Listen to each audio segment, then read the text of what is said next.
Hello, today I'll read you Les Malheurs de Sophie. Bonjour, aujourd'hui je vais vous lire Les Malheurs de Sophie. And now let's start reading. Et maintenant commençons à lire. La petite voiture. Sophie voyait que sa maman ne lui laissait pas monter l'âne, dit un jour à Paul. Puisque nous pouvons pas monter notre âne, Paul, attelons-le à notre petite voiture que mènerons chaque notre tour. Je ne demande pas mieux, mais ma tante le permettra-t-elle? Va le lui demander, je n'ose pas. Paul courut chez sa tante. Elle lui demandait la permission d'atteler l'âne. Madame de Rayon lui concédait à condition que la bonne irait avec eux. Comme Paul le dit à Sophie, elle grogna. C'est ennuyeux d'avoir ma bonne, dit-elle. Elle a toujours peur de tout. Elle ne nous laisse pas aller au galop. Mais il veut pas aller au galop. Tu sais que ma tante le défend. Sophie ne répondit en bouffant. Et pendant que Paul sortait chez la bonne à faire atteler l'âne, une demi-heure après, l'âne était à la porte avec la voiture. Sophie monta dedans, toujours boudante.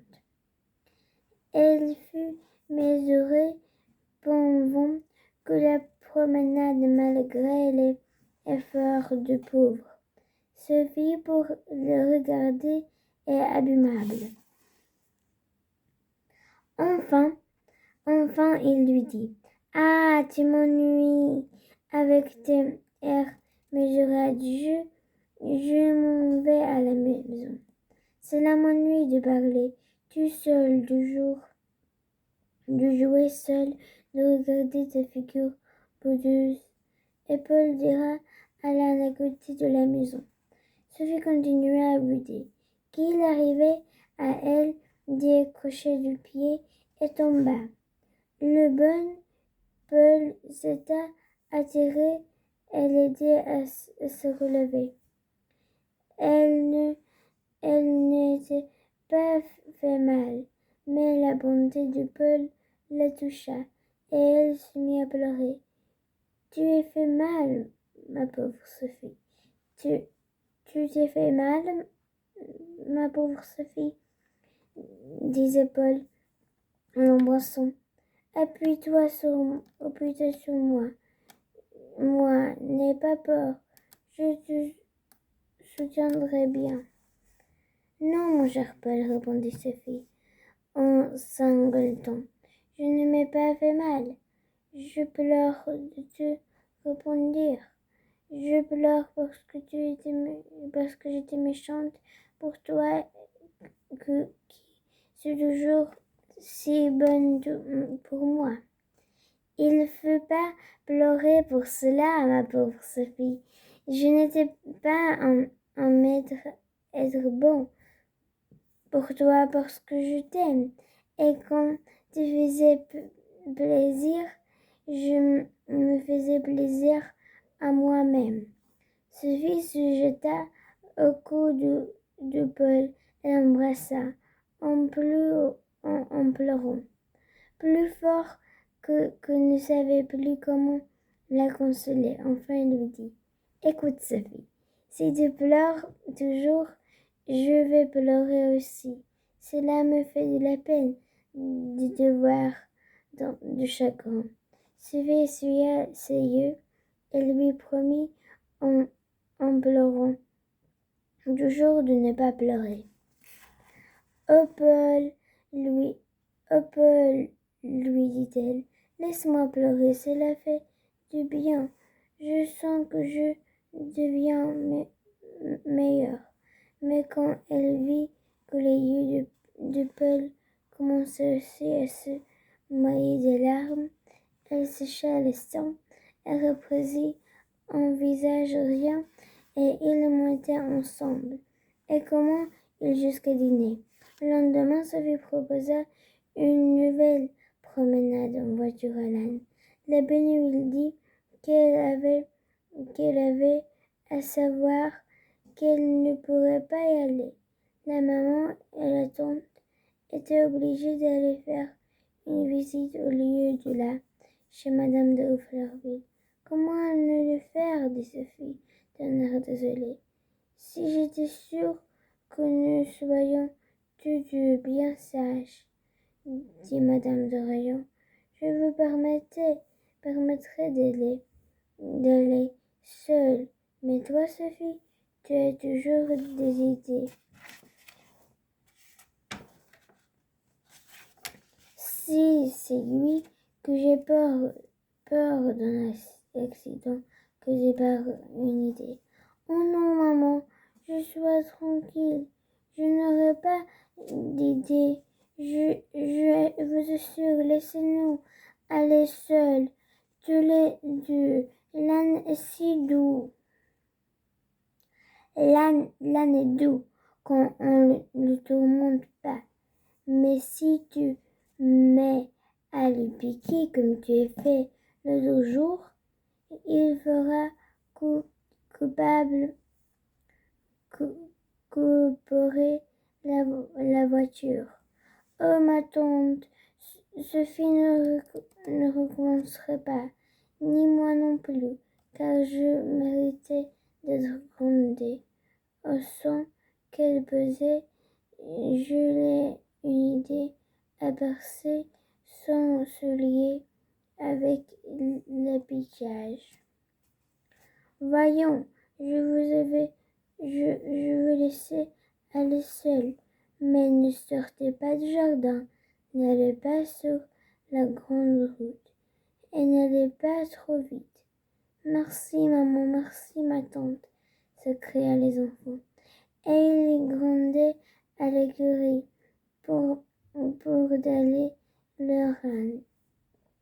Quand il lui fut parlé, ils le verront arriver.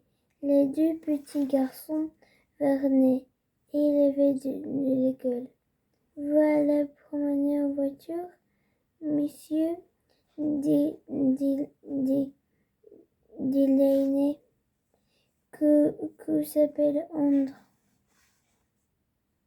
Oui, veux-tu venir avec nous? Je ne peux pas laisser mon frère, messieurs. Eh bien, emmène ton frère avec toi. Je vais bien, mademoiselle, merci bien. Voyons, que c'est que monter sur les sièges pour le ménage? Si tu veux commencer, voilà la fouet. Non, jamais. Mieux plus gare, quand l'un sera un peu frigide, au moins vif. Les enfants montaient sur le gare de la voiture, et ils permettaient de leur têtu de ne pas tout à trop. Ils montaient chaque à leur tour, mais l'âne commença à fatiguer. Il n'était pas beaucoup petit et fouillé. Quand les enfants étaient apparents de sort, elle restait de plus en plus malgré les coups du fouet, et huée, non, donc de Sophie qui menait. Ah, mademoiselle, si vous voulez le faire marcher, je vous vois une branche de haut. En tapant avec, il marcherait bien sûr. C'est une bonne idée, c'est là. Nous allons faire marcher ce presse, dit Sophie. Allez, arrête. Allez, elle arrête. On décida alors que c'est une grosse barge de haut qui n'était aux abords du chemin. Prends garde, Sophie, dit Paul. Tu sais que ma tante défendue du piquet d'âne. Tu crois que le va lui piquer comme l'épingle de l'autre jour? il ne sortirait pas seulement. Alors, pourquoi as-tu laissé entrecasser cette branche d'eau? Parce qu'elle est plus grosse que notre fouet. Et Sophie donna un grand coup sur le dos de l'âne. Il prit le trot, et Sophie enchantée d'avoir réussi à lui donner un second coup, puis un troisième. L'âne doigtait plus fort. Sophie restait les yeux petits fermés, aussi pour pas de faire. Il avait choisi en gaieté, et il avait quelque chose à inquiet. Il serait arrivé quelque chose, que Sophie ne fut grondée et punie. Il arrivait une déclare éracidée. Sophie roublia du coup. L'âne s'embêta au galop.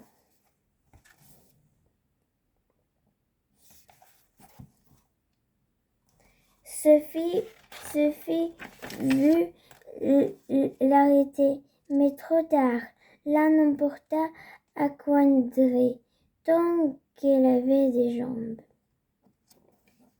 And I finished for today. On a fini pour aujourd'hui. Hope you enjoyed House Reading. Bye! J'espère que vous avez aimé comment j'ai lu. Au revoir!